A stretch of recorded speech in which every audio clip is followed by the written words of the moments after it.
आवे येताना दिसला. मग अविनाशला हाक मारला, अरे काय अविनाशराव, कुठं हिंडताय, कसं चाललंय सध्या. त्यांच्याशी गप्पा मारता मारता त्यांच्याकडनं हळूच 100 रुपये उसने घेतले, खिशात ठेवले. बोलून बिलून झाल्यानंतर पुढं निघालो.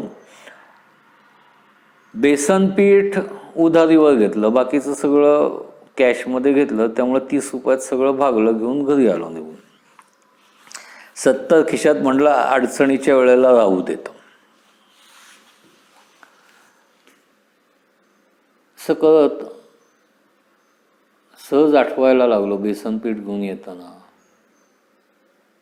काय स्वप्न होती माझी कॉलेजमध्ये असताना. मी जे लिहायचो, जे करायचो ते सगळ्यांना आवडायचं. 2-3दा बक्षीसही मिळाली. अस्मिताच्या घरच्यांना आपल्या आईबाबांनी थोडासा फायनान्स आणि हे दिलं असतं, त्यावेळेला कदाचित आपण संपूनही गेलो असतो. आता ती रग नाही राहिली.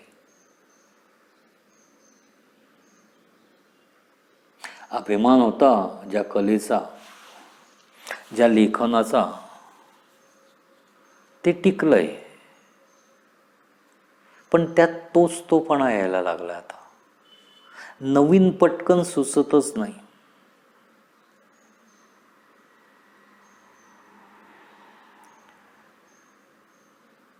म्हणजे अगदी सुरुवातीला हनीमूनच्या काळात जेव्हा अस्मिला 5व्या-6व्या दिवशी मी विषय काढायचा होता, त्यावेळेला मला बिअरचा आधार घ्यावा लागला. टक्क 2 बाटल्या बिअर पिल्यानंतर मी तिला सांगितलं होतं की पुण्याला गेल्यानंतर आपल्या राहायची काही सोय नाही आहे,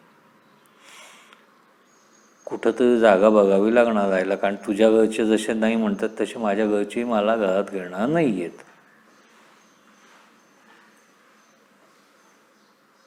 तेवढी एकच निवड माझी बरोबर ठरली बाबा. ही पोरगी प्रचंड जिद्दी आणि मेहनती निघाली. तिनं मला तिच्या मैत्रिणीच्या बंगल्यात आउट हाऊस का होईना घेऊन माझ्याबरोबर संसार करायची तयारी दाखवली. मला कधीच तिच्या कुठल्याच इच्छा पूर्ण करता आल्या नाहीत. खरंच सांगतो, मी सुरुवातीला तिला बळीचा बकरा म्हणून कधीच बघितलं नव्हतं. आता जाणीवा जशा बोथट होत गेल्या तसं मन कोडगं होत गेलं.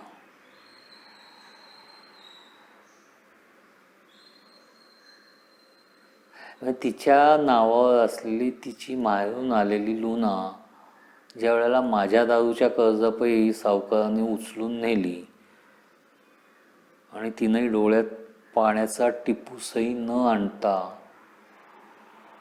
ट्रान्सफर फॉर्म्सवर सह्या केल्या, त्या दिवशी मला वाटतं मी शेवटचं रडलो.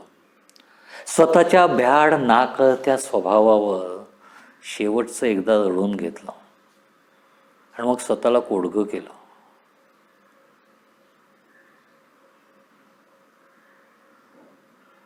सगळी तयारी केली,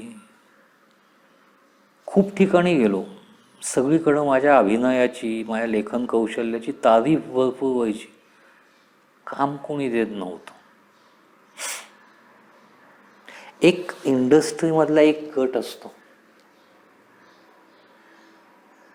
ज्याला आपण डेली वेजेस वर्कर म्हणू. सध्या साईड ॲक्टर्स, ग्रुप ॲक्टिव्हिटर्स अशी वेगवेगळी नावं आहेत त्यांना.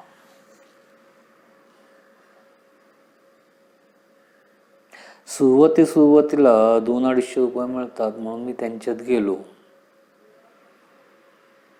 त्यांचं आर्टिस्ट कार्डही घेतलं, त्यांच्यातलंच एक राहून गेलो. कुणी मोठ्या मध्यम भूमिकेकरता मला विचारणं असे झाले.